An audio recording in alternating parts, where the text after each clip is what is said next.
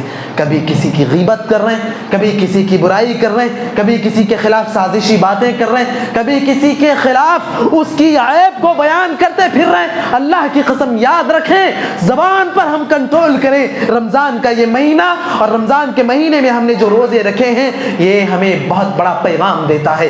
پیارے نبی صلی اللہ علیہ وسلم نے کہا, من لم يدع قول الزور والعمل به فليس لله حاجة في ان يدع طعامه وشرابه. رمضان کے مہینے میں روزے رکھتے جائیں, زبان پر غیبت بھی ہو, زبان پر سازشی کلمات بھی ہو, زبان پر گالی گلوچ بھی ہو, زبان پر کسی کی برائی بھی ہو, زبان پر کسی مسلمان بھائی کے خلاف اس کی عیب کو بیان کرنے والی باتیں بھی ہو. یاد رکھیں, اللہ تعالیٰ کے پیارے نبی کہتے ہیں ایسے بندے کی بھوک اور پیاس کی اللہ تعالیٰ کو کوئی ضرورت نہیں ہے. تو یہ رمضان کے مہینے میں ہم نے جو روزے رکھے ہیں اور روزے رکھ کر ہم نے اپنی زبانوں پر کنٹرول کیا ہے.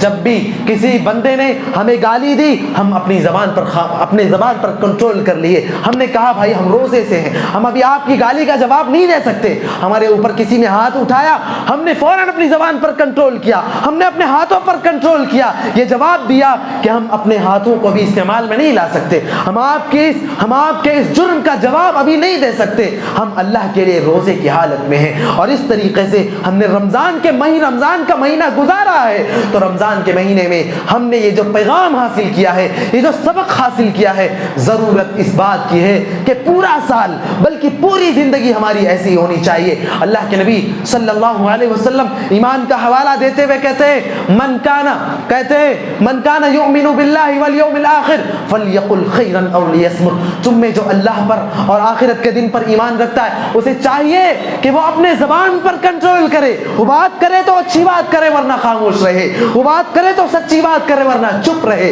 زبان پر کنٹرول کا پیغام ہمیں رمضان کے روزوں سے ملتا ہے. اور اسی طریقے سے پیارے نبی صلی اللہ علیہ وسلم سے حضرت معاذ بن جبل رضی اللہ عنہ سوال کرتے ہیں کہ اللہ کے رسول, کیا ہم اپنی زبان کی وجہ سے یا جو کچھ ہم بولتے ہیں, جو کچھ ہم بیان کرتے ہیں, اس کی وجہ سے بھی کل قیامت کے دن ہماری گرفت ہوگی, ہم سے باز پرس ہوگی, ہماری پکڑ ہوگی, ہم سے پوچھا جائے گا؟ اللہ کے نبی صلی اللہ علیہ وسلم نے کہا کہ بالکل زبان کی وجہ سے اللہ رب العالمین کل کے دن ہمارے جنتی اور جہنمی ہونے کا فیصلہ کریں گے. اب اگر ہماری زبان اچھی ہے, ہم نے خیر کے کلمات میں بھی اپنی زبان کا استعمال کیا ہے, ہم نے دعوت کی باتوں میں اپنی زبان کا استعمال کیا ہے, اپنی زبان پر ہم نے اللہ کا ذکر رکھا ہے, اپنی زبان پر ہم نے اللہ کو یاد کرتے ہوئے اپنی زبان کا استعمال کیا ہے, کسی کی غیبت نہیں کی, کسی کی برائی نہیں کی, کسی کے خلاف سازشیں نہیں کی, کسی کی برائی کسی دوسرے بھائی کے پاس نہیں کرتے رہے, کسی کی عیب ڈھونڈنے میں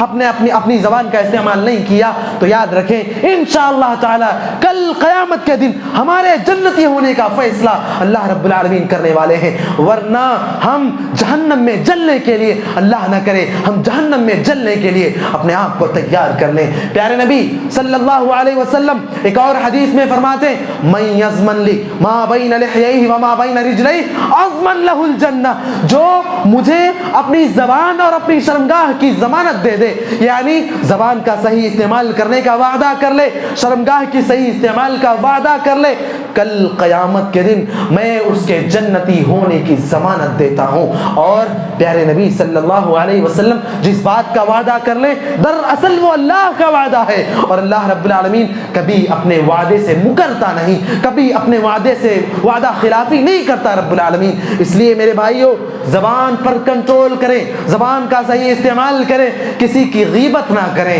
کسی کے خلاف سازشیں نہ کریں, کسی کی برائی اگر آپ دیکھتے ہیں اس کے سامنے اس کو ٹوکیں, اس کے سامنے اس کی اصلاح کریں, کہیں کہ میرے بھائی آپ نماز میں ایسا کر رہے تھے, آپ کو ایسا نہیں کرنا چاہیے تھا, کہیں کہ آپ ایسا آپ کے پاس ہم نے دیکھی آپ ایسی غلطی کر رہے تھے, آپ کو ایسا نہیں کرنا چاہیے تھا. اگر آپ مجمع میں کسی کی غلطی کو دیکھیں تو اسے ایسے ٹوکیں کہ کسی کو احساس بھی نہ ہو, ہے نا, یہ انداز ہونا چاہیے. یہ پیارے نبی کا انداز تھا, یہ طریقہ ہونا چاہیے. ہم کسی کے خلاف غیبت نہ کریں, کسی کے خلاف سازش نہ کریں, اپنی عاقبت نہ خراب کریں.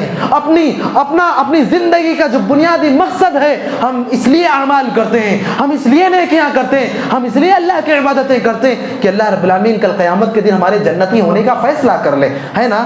اسی لیے ہم عبادتیں کرتے ہیں. تو ہم اپنی عاقبت نہ خراب کر لیں, اپنی زبان پر کنٹرول کریں. یہ رمضان کے مہینے میں ہمیں اہم ترین پیغام ملتا ہے. اسی طریقے سے وقت کی اہمیت کا پیغام رمضان کے مہینے میں. میرے بھائیو, رمضان کے مہینے میں افطار کا وقت جب ہوا کرتا تھا, آدھا گھنٹہ 1 گھنٹہ پہلے سے بہت سارے لوگ, گھر کی خواتین, ہے نا, سارا افطار کا انتظام, سارے وہ بھونڈے بھجی ساری چیزیں, سارا انتظام کر کے دسترخوان پر سجا دیا کرتی تھیں. اور ہمارے ہاتھ میں واچ, ہمارے ہاتھ میں موبائل فون پر ہماری نظر وقت پر, ٹائم پر, ایک ایک منٹ کا حساب. اب وقت ہوا, ایک ایک منٹ کا احساس, ایک ایک منٹ کا حساب کرتے تھے کہ نہیں. سو کر جب اٹھتے تھے, فجر کے بعد جب سوتے تھے اور ظہر سے پہلے جب سو کر اٹھتے تھے, موبائل فون کی طرف نظر جاتی تھی, حساب لگاتے تھے ابھی افطار میں کتنا ٹائم بچا ہے. غلط کہہ رہا ہوں میں؟ صحیح بات ہے کہ نہیں؟ بولیے بھائی, صحیح بات ہے کہ نہیں ہے؟ میں نہیں سن پا رہا ہوں آپ کے جواب کو.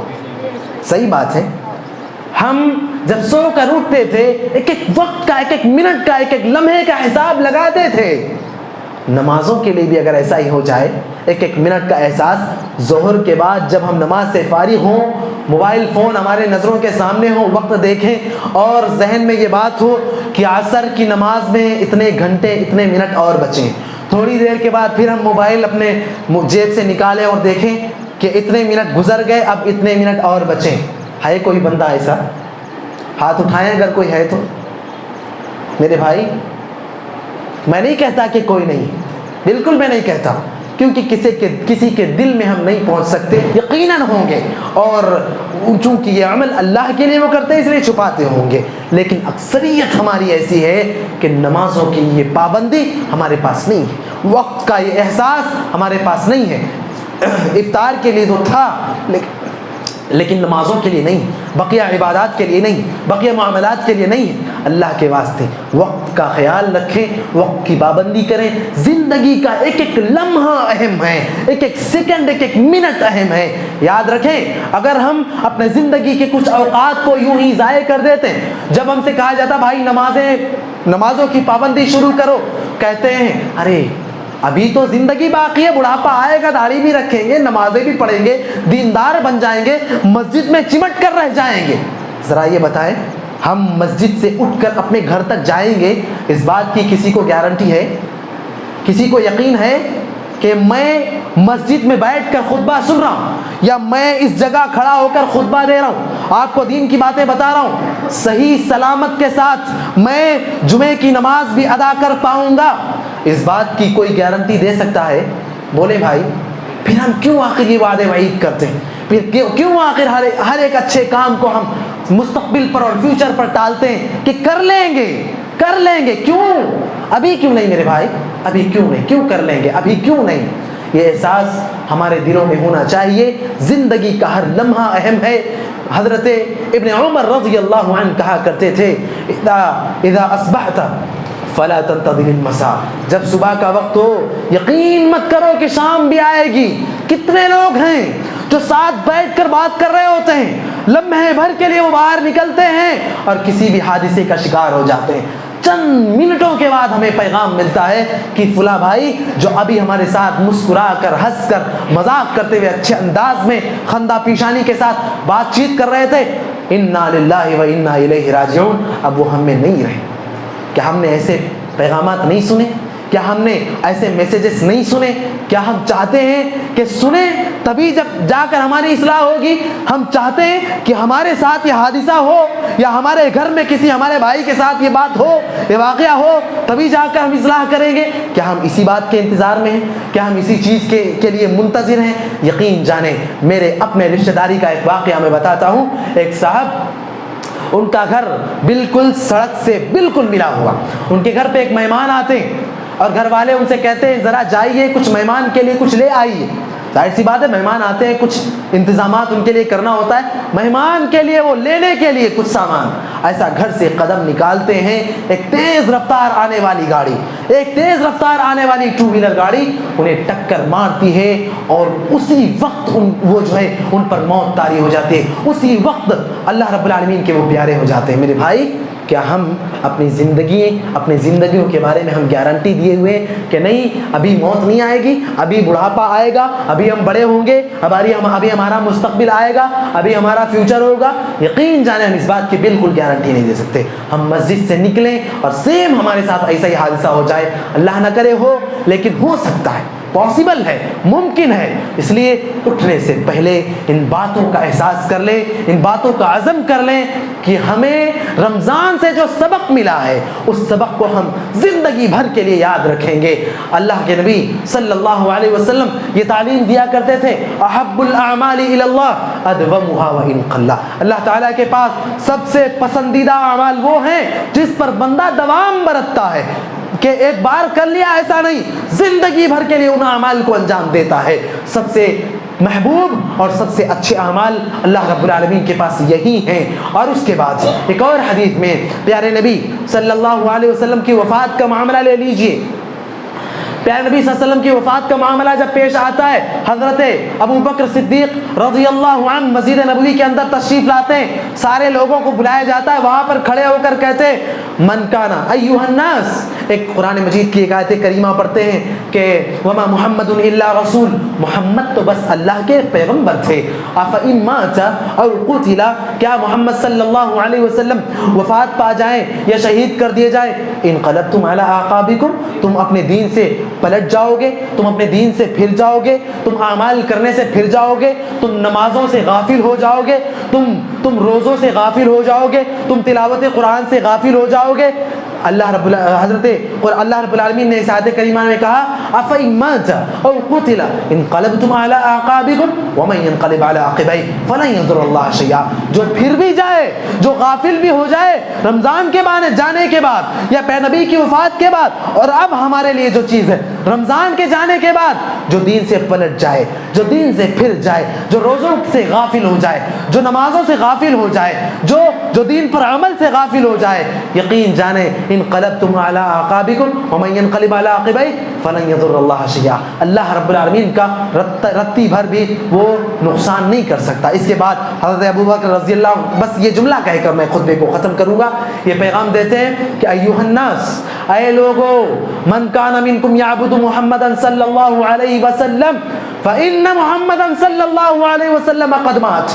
لوگو, جو تم میں سے جناب محمد رسول اللہ صلی اللہ علیہ وسلم کی عبادت کر رہا تھا, یا اس لیے اللہ کی عبادت کر رہا تھا کہ میرے نبی زندہ ہے, میرے نبی نے اس بات کا حکم دیا ہے, صرف اس لیے نبی کا دل رکھنے کے لیے وہ دین پر عمل کر رہا تھا, یاد رکھنا چاہیے فإن محمدا صلی اللہ علیہ وسلم قد مات, محمد صلی اللہ علیہ وسلم وفات پا چکے ہیں. ومن کان منکم یعبد اللہ فهو حی لا يموت, تو اور تم میں سے جو اللہ کی عبادت کرتا تھا اسے یاد رکھنا چاہیے کہ اللہ رب العالمین باحیات ہے, زندہ ہے, اسے کبھی بھی موت نہیں آ سکتی.